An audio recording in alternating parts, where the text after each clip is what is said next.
Thank you. You can be seated. Thank you so much. Emily, thank you. Thank you so much.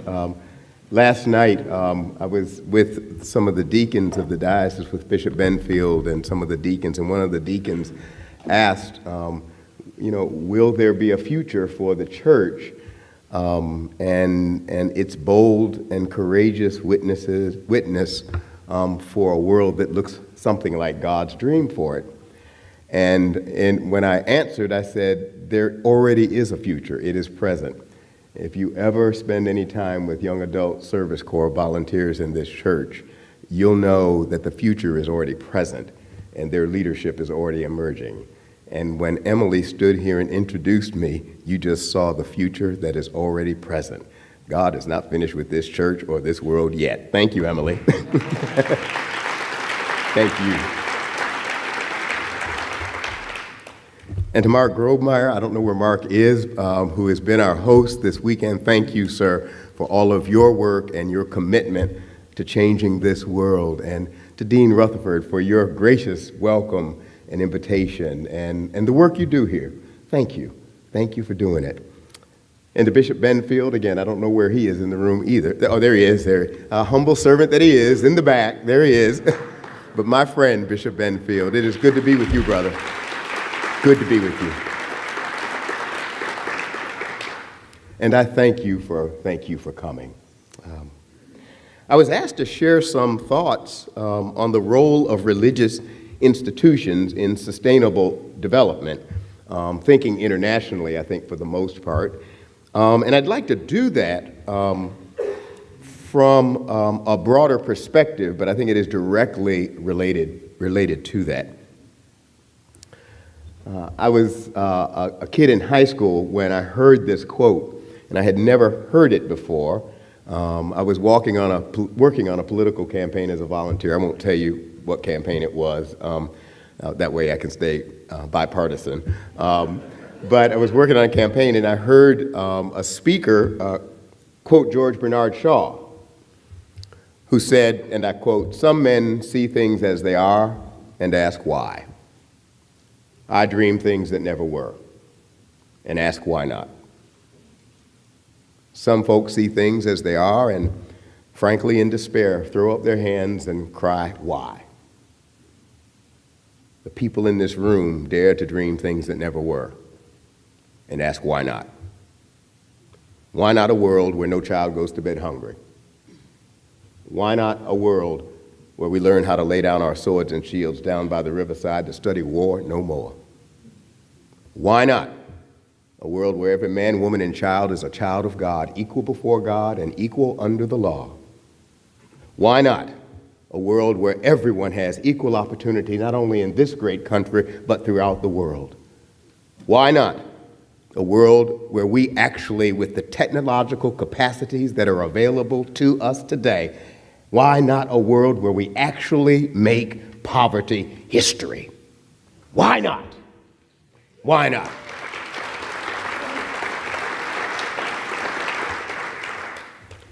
I suspect that you are here, and those who engage in the work not only of international development, but the work to alleviate poverty, to improve education, to improve our society and our global community, to improve God's creation, the environment in which we all live, the planet Earth, the mother of us all, if you will, to take care of mama.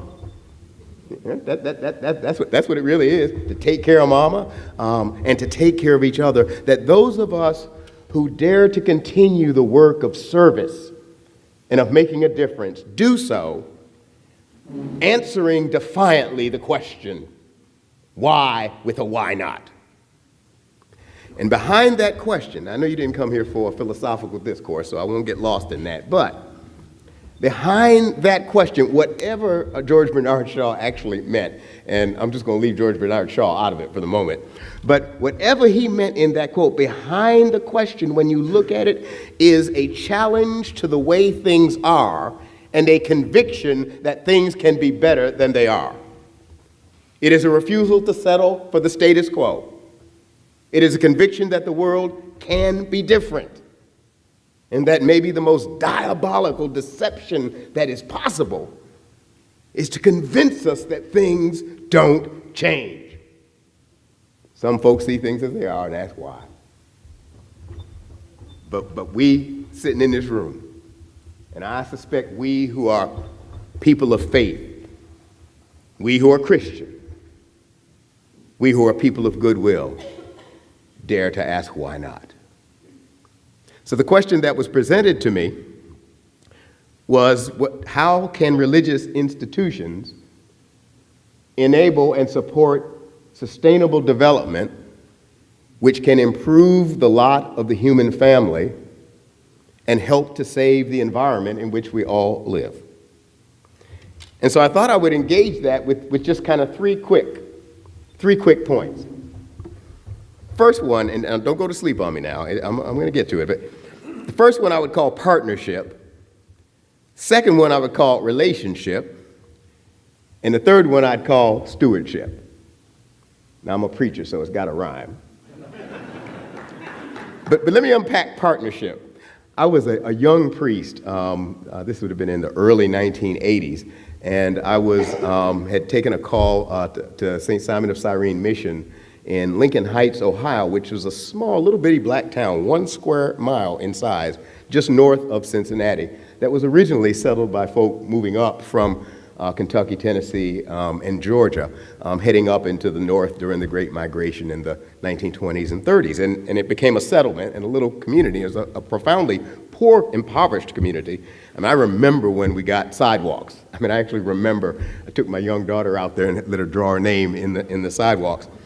But while I was there, I served not only as the vicar of the mission congregation, which was in Lincoln Heights, but I was also chaplain at a day school. Both the mission congregation and the day school had been started by an order of Episcopal nuns, the convent of the Transfiguration. And so while I was there as chaplain, one of the things we did, which church schools often do today, is create a partnership with another school in another country. And we had a partnership with a school in Haiti. Now, remember, we had a project where we had the kids bring, school supplies, pencils and that kind of thing. I didn't know how we were going to get them to the school. The priest from the school had been to visit us, and we had made arrangements to do it, but I wasn't quite sure how you do it. And I remember going to the Mother Superior. I know some people don't know we have Episcopal sisters, nuns. We do. Trust me, we do. Anyway, I went to the Mother Superior, and trust me, if you don't think women in religious orders are formidable forces, encounter a Mother Superior, let me tell you. Anyway, so I went to Mother and said, we got to get the supplies to St. Mark's School, and she said, well, we can take care of that. And I'm thinking, now, how are these nuns going to take care of this?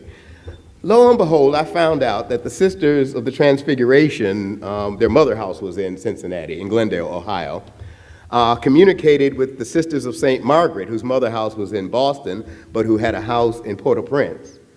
They got with the Sisters of St. Margaret, and before I knew, all of the goods that we shipped from the kids went through the Society of St. Margaret, were met at the airport in Port-au-Prince. I've been in the airport in Port-au-Prince. They were met there by some kids who had been grown up and raised by the sisters. They met them. Nothing was siphoned off, which is usually the case. Usually somebody skims off at the top. Nothing was skimmed off, and there was a nun standing guard watching over the whole thing. Now, I've got to tell you what I learned. It was a realization that there's an infrastructure, there's a whole network underground, if you will, that's a church network that I didn't even know existed.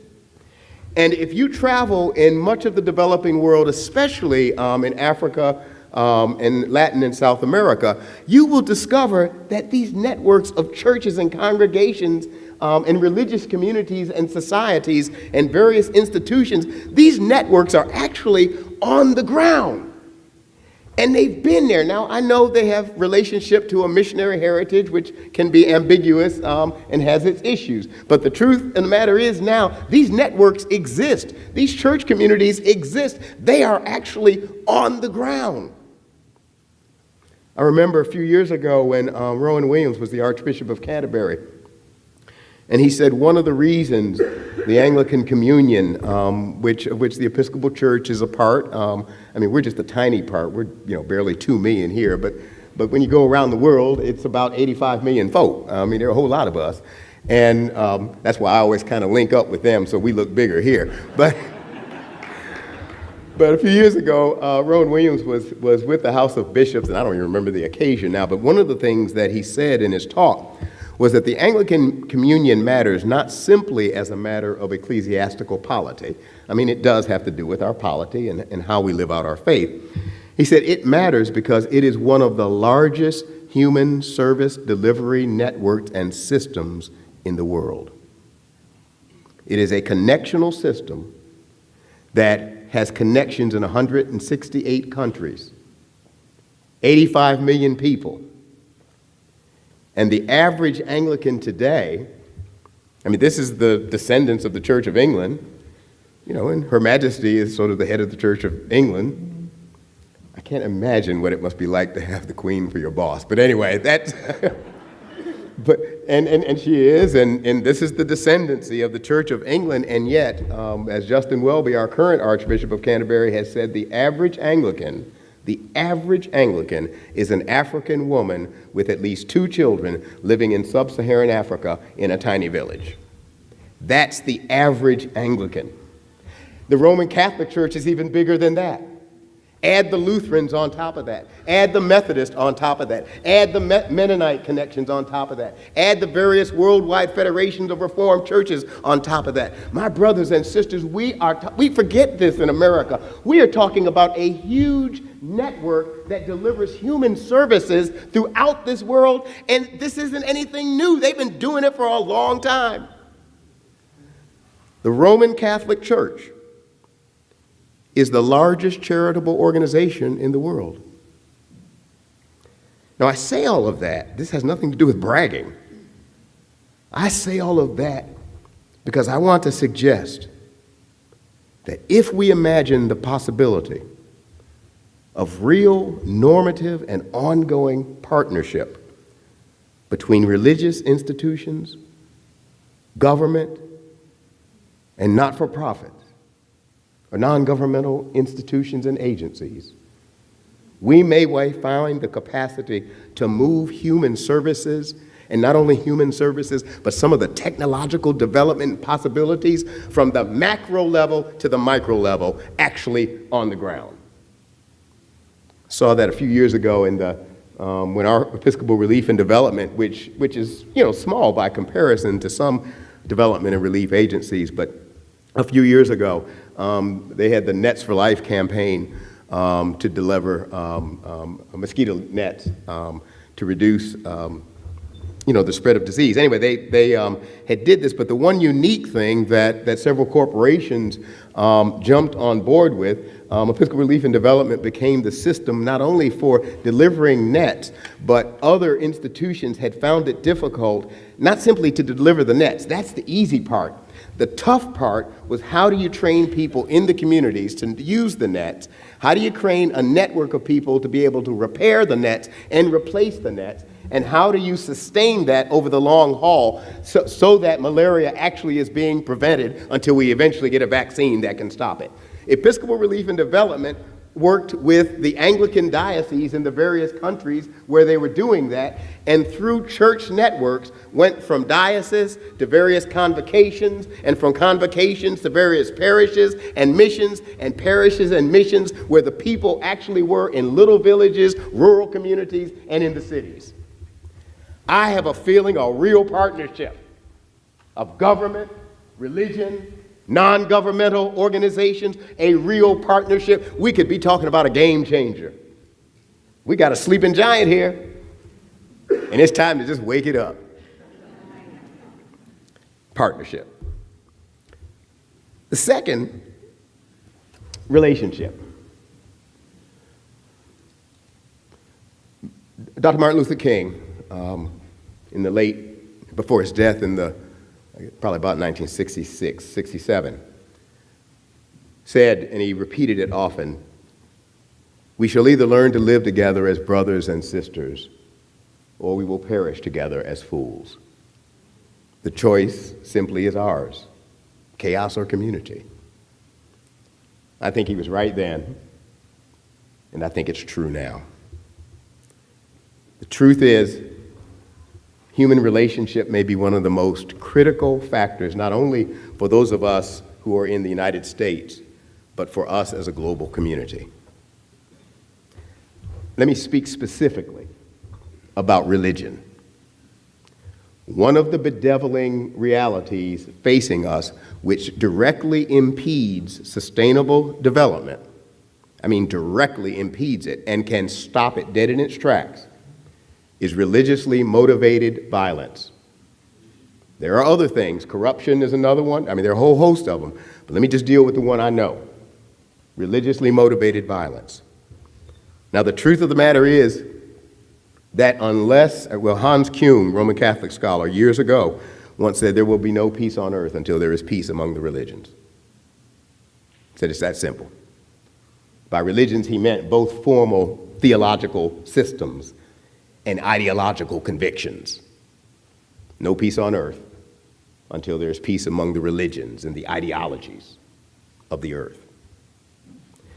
And so we, I think Dr. King was suggesting, have to find a way to live together with profound differences and great variety in our religious theologies, in our various self-understandings, but finding where is the common ground where we all stand and where we all live. I am so mindful of the words of John Kennedy after the Cuban Missile Crisis, when frankly he didn't know if the decisions he was making could bring an end to the world. And when the missile silos were closed, and when a tentative and fragile peace was attained, he said this: "We breathe the same air. We drink the same water. We come from the same source. We are all human."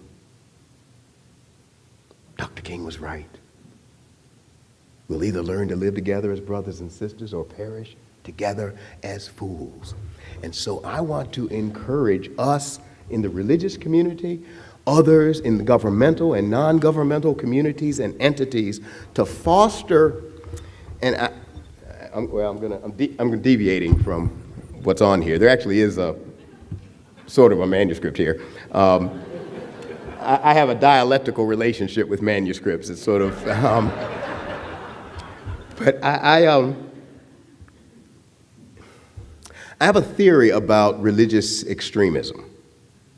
There are a lot of causes for it, some of which are sociological, socioeconomic, some of which are educational, are directly related to education. I remember that one of the efforts in the Anglican Communion was realizing how important real theological education is going to be in the long run for development of clergy who are sort of people on the ground, if you will, throughout the Anglican Communion, especially in developing contexts. That's going to be critical because the capacity to navigate change, the capacity to build infrastructures that will last the long haul, education is a direct key to all of that. Anyway, I say all of that to say that the truth is, how do you say it?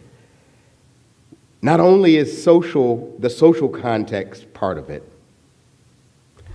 not only is education a part of it, but there is a dynamic that kicks in religion, but in other spheres, where the large, vast, sensible center, which is the overwhelming majority in any religious tradition, is silenced by the loudest voices on the various extremes.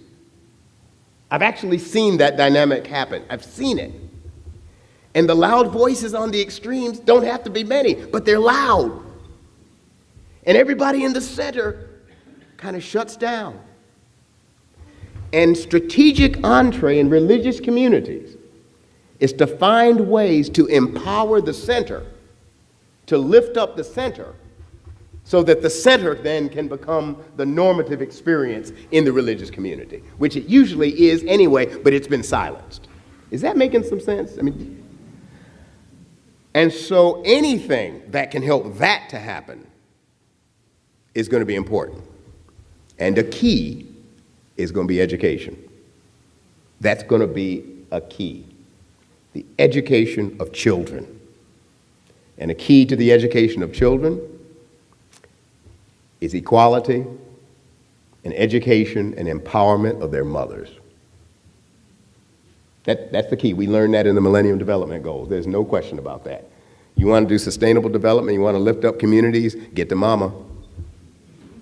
We in the South know how important Mother's Day is.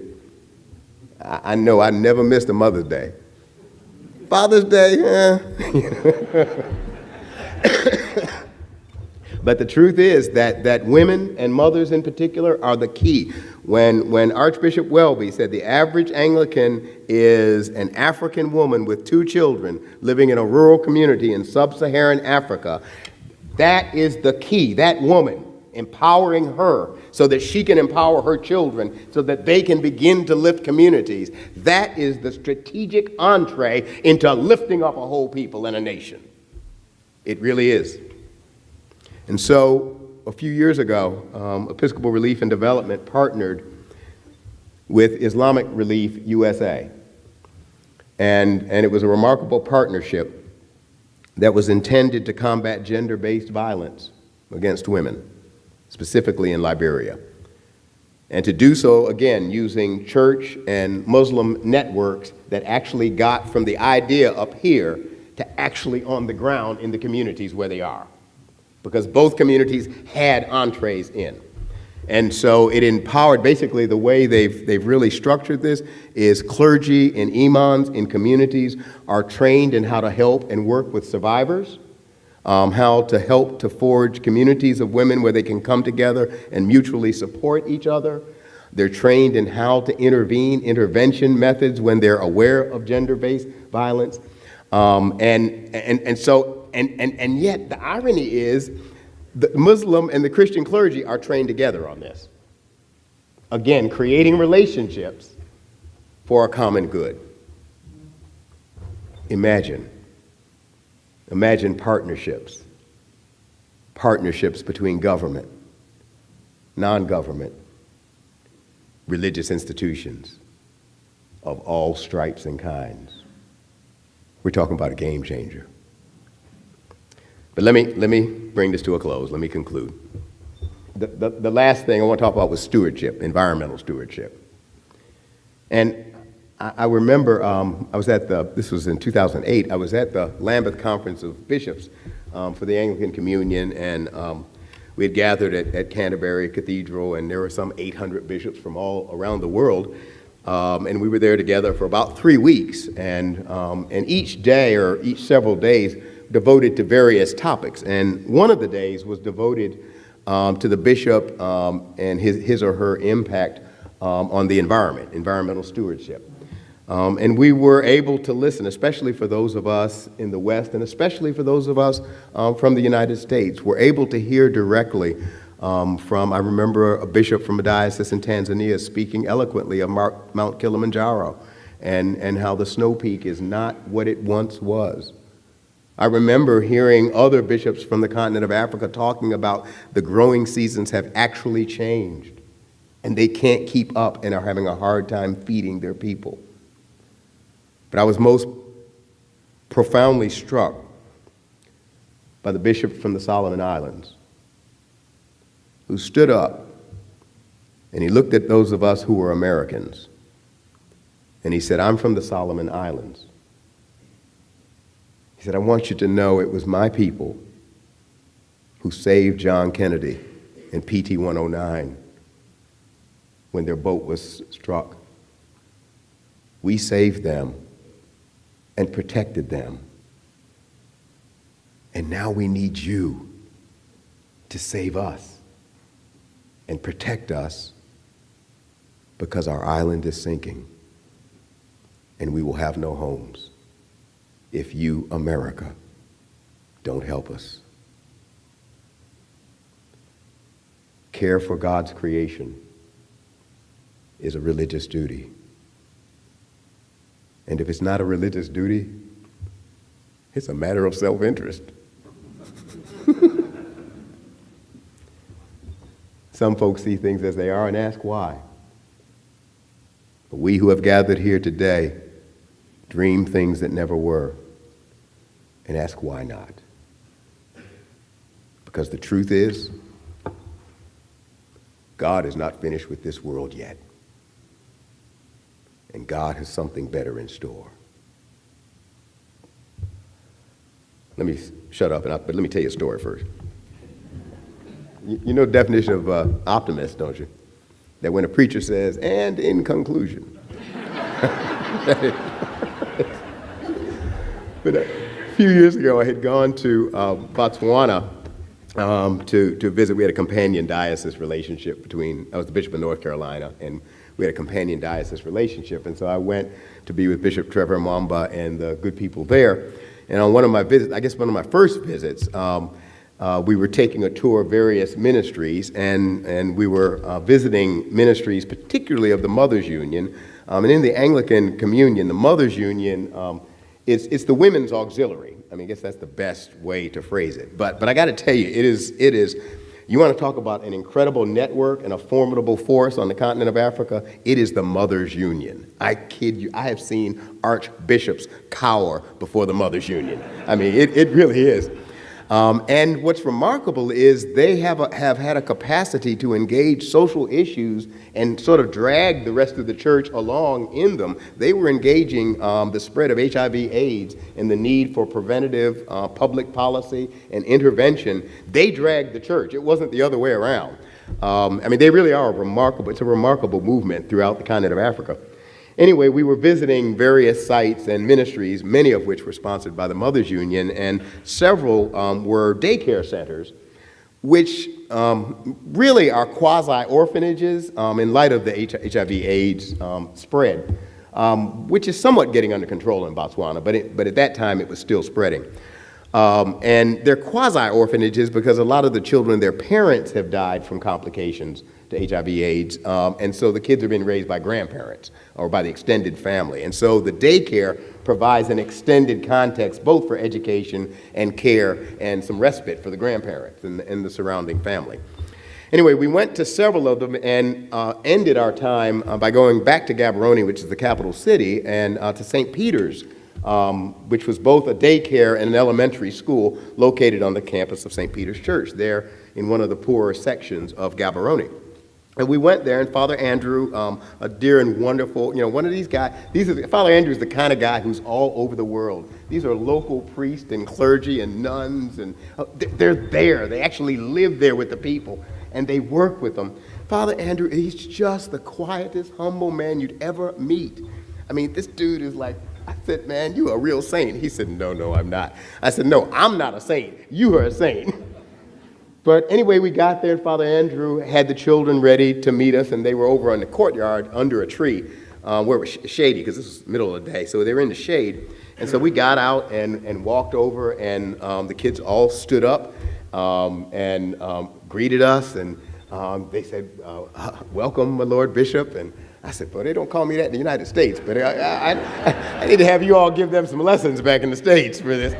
But they all kind of bowed and said, welcome, my Lord Bishop, and then they sang, they sang a song and that kind of thing. And then Father asked me if I'd tell him a story, and so I told him a story, and some of the things we all learned in Vacation Bible School. Remember the one, Praise Ye the Lord, where the kid, y'all remember that one where part of the group says, Praise ye the Lord, and then the other group goes, Hallelujah, praise ye the Lord, hallelujah, and you get to like jump up and down on each refrain. Kids love it. I suppose they learned something religious from it, but anyway, they love it.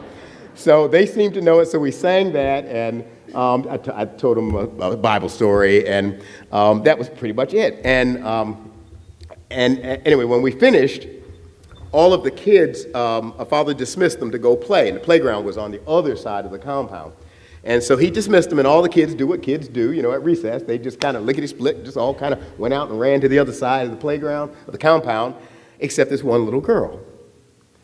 She got up, but when I saw the other had left, I saw her, She had been sitting in a chair, and I had noticed that. She wasn't sitting on the ground like the other kids. And she took, you know, the crutch that wraps around your wrist? She had one of those. And she took the crutch and staked it in the ground and pulled herself up and started to walk. And she had braces, and once she got up, you could see the braces. And she began to walk, and as she was walking, we were just kind of watching her. She fell.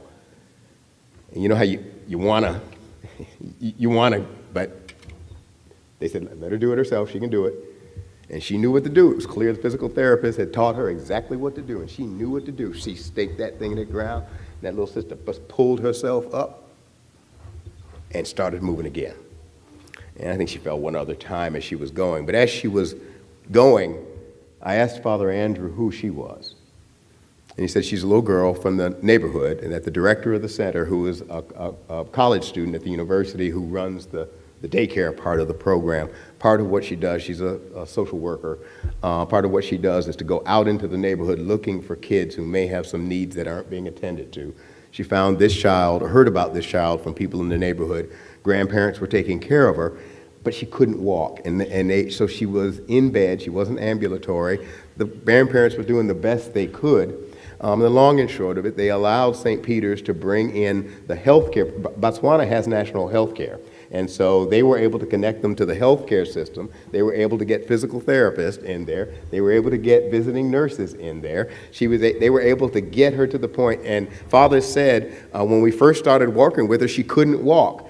But you saw she's walking, and as she was walking, she fell again. And she, just as she got near the kids, and she got back up and did it again and kept walking.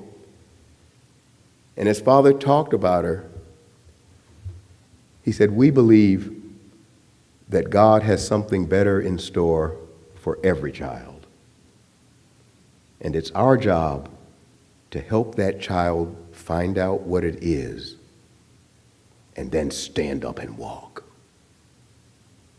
Some folks see things as they are and ask why. We dream things that never were and ask why not. God bless you. God bless you.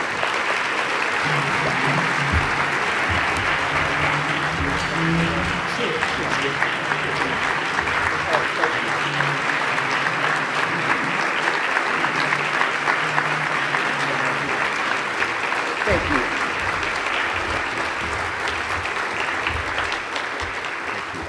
Outstanding.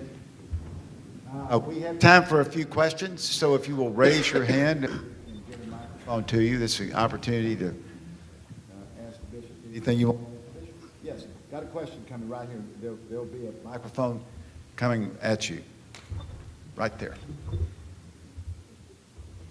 Bishop, I appreciate you wanting to stay nonpartisan, but in the last election, it's been clear that Muslim versus Christian is a major issue with different viewpoints, and I wonder, down to the parish level, what ideas and thoughts you have to improve that. Sure. No, I think, when I talk about relationships, I was addressing more in the developing world, but here in the United States, I think we've got to foster relationships across racial lines, across socioeconomic lines, which can be even more difficult, actually, across religious lines, and foster relationships sometimes around projects of common interest. I'm aware of Habitat for Humanity houses that have been built together by Christian churches and Muslim and Jewish communities in North Carolina, where I was the bishop. That kind of thing, where people are working on something for the common good, where we do have common ground, but while they're working on something, they actually get to know each other. Because I think one of, we talked about this at Christ Church, one of the real troubling dilemmas for us in the United States, let me just stay here for a second, is that even though Jim Crow is no longer legally in existence for the most part, the spirit of Jim Crow has lingered. But it's not just racial anymore. It's socioeconomic. The poor and the well-to-do don't live anywhere near each other. and the middle class is just kind of trying to find a way. Black and white, everybody, at least in North Carolina, we used to say everybody retribalizes about 5 o'clock. And the world, it's like it resegregates. But it's not just racial, it's now socioeconomic, religious, political. In fact, there have been sociological studies, and I have a feeling, being in the Clinton Center, my guess is the political world knows this. They know which neighborhoods to target, which neighborhoods are Democrat, which neighborhoods are Republican. They know where the red and the blue is, because for the most part, in the United States, Republicans tend to live with Republicans, and Democrats tend to live with Democrats. And I remember a little, one of the, USA Today has the little graphics that at the bottom sometimes. They had a little graphic that was based on some surveys that had been done. And this graphic identified the most difficult kinds of intermarriages. And they said interracial marriages are tough, but there seems to be more and more social acceptance of that. And they said, so that seems to be working. Interreligious can be complicated depending on the religious traditions. But again, there seems to be movement in that. They identify, you know what they said was the most difficult intermarriage? Marriage of a Democrat and a Republican. And, are you guys? Are you really? God love you. You're a model. There's a hope for us. But that tells me that we in this country have to find ways to build relationships across the various differences, and to find ways to do that. And I know that sounds Pollyanna-ish, and you say, oh, just build relationships.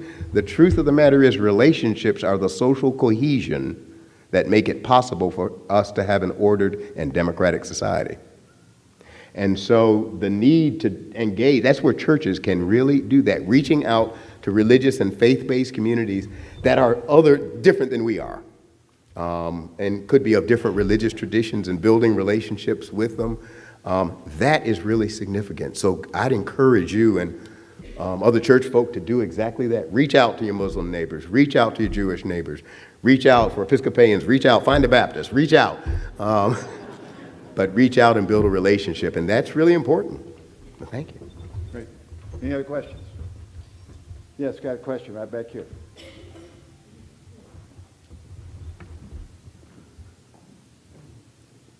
Thank you. I just say thank you for speaking in this way at this time when we're feeling a very divided country. I'm not from the United States, but I live here. And I think we need to take on more around radical listening, which you obviously do, so thank you. The question I had was, you mentioned the effects of climate change on the Solomon Islands, for example. And what I'm seeing is a movement within the faith-based organizations, including the Pope, who's leading the charge with his encyclical. Yeah. And I wondered ways in which the faith-based organizations could be working to support the Pope in this, as an example.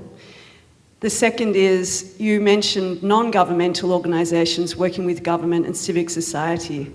I'm interested also in what these relationships that can be built with the private sector. Yes. Because that's, I think, where the charge is going to be led as well. So, thank you again. Thank you. And on that last one, I think that is really private sector, governmental, NGOs, religious institutions. You've got a partnership there that actually could have great impact. Each one has different strengths and capacities, and to bring them together. And I really do think there's an openness on the part of religious organizations, because they've got a vested interest. Their people are there on the ground, and they want to do good and improve. So I agree with you. On the question of the environment, as you know, the Pope's fairly recent encyclical, as well as similar documents that have come out from both the World Council of Churches, the Anglican Communion, Lutheran World Federation, the churches there, and several evangelical groups. There seems to be an emerging, at least among Christian consensus, which actually makes some sense if you read Genesis 1, 2, and 3. The creation is God's, and you're not supposed to mess up God's world. So how do we actually improve the creation and save the planet so that it's livable for us all in ways that, and means for energy that that produce jobs, that do it in ways that help the environment, that do it in ways that actually help the world. We actually have the technological capacity, and that's part of, I mean, I'm looking at Mark now, but that's part of what they're trying to raise our consciousness. We've got the technological capacity to do a lot of this. And I think garnering all of that energy, COP21 and COP22 have happened, and we had an Episcopal Church delegation there at both. All of that work, both advocating and encouraging our government, again, across a bipartisan spectrum, because finding ways to create an environment that will be sustainable for us all. And we can do that. In spite of our various partisan differences, we can do that because we breathe the same air. We got the same vested interest. We have time for one more question. Who has the final? Yes, sir, we got a question. Here comes the microphone at you right here. He's right behind you. Most Lord Bishop, What did you say? Say it again. I said most Lord Bishop. Oh, Very properly. that's why I didn't hear it. I don't hear that very often. Right. I thought that was Episcopal lingo. Yeah, I wish.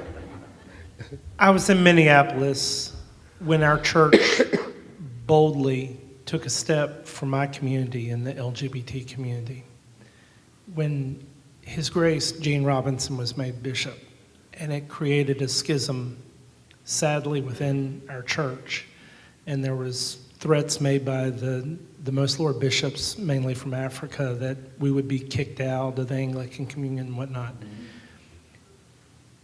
As we proceed to a more diverse society, and we have more complex problems that we're facing, will the Episcopal Church USA continue to lead in the civil rights battle for those of us in the LGBT community as we fight other battles for parental rights, besides marriage, parental rights for, end-of-life rights? Will they continue to be the force and the voice in the faith community, even though there has been, I would personally say, the fear that we face exclusion in the communion if we do that? My guess is, and again, that's all this is, I hope it's an educated guess, but my guess is, both based on my interaction with the other primates who are the heads of the national churches, the provincial churches in the Anglican Communion, when we have gathered, and my relationships with them, is that for the most part, there is a recognition that our cultural context have directed and dictated different ways of presenting and living the gospel in different contexts. And there is a recognition that those differences are real, but they need not divide us. And that is true of the overwhelming majority of the archbishops and presiding bishops who are the heads of the churches of the Anglican Communion. There are a few exceptions, but they actually are few. And so in terms of the Episcopal Church's place in the wider Anglican Communion, I think the communion, let me tell you, the center has held. If the center holds, that's true in any institution, it's true in any country. If the center holds, it can embrace real diversity and variety. And I think that's beginning to be true in the Anglican Communion. Not that everyone agrees with us. And so our positions, which are pretty clear on equality, the Episcopal Church has been clear about civil and now ecclesiastical equality within the church. And we're now pretty consistent. Everybody knows that. And so that wouldn't be new news anymore. So I think I'm probably an optimist by nature, but I think even a Reinhold Niebuhrian pessimist would have to say, no, we're probably in good shape. We're in good shape. Well, I think the world's in good shape when you have a bishop like this, and thank you all very much. Let's get in there. Thank you. Thank you.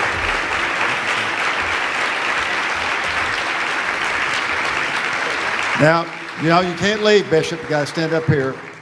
because we're going to have a little Arkansas point of privilege here. We got Bishop Benfield, who has a special presentation to make. So come on back up so everybody can see. As most of us know, Arkansas has been known as a flyover state for many years. And for those of you not familiar with that term, it means people fly over the state all the time and never stop here.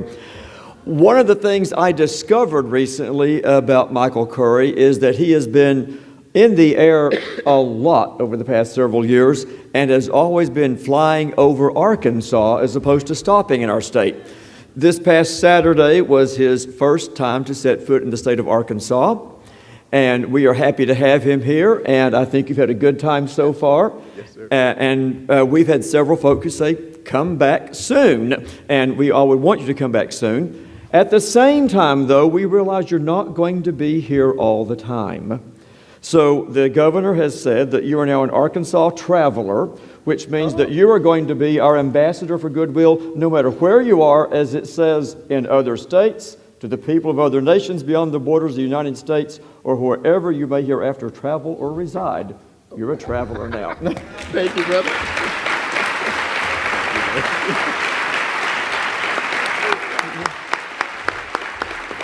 Thank you so much, and thank you, Arkansas. I love Arkansas. God bless you. Thank you.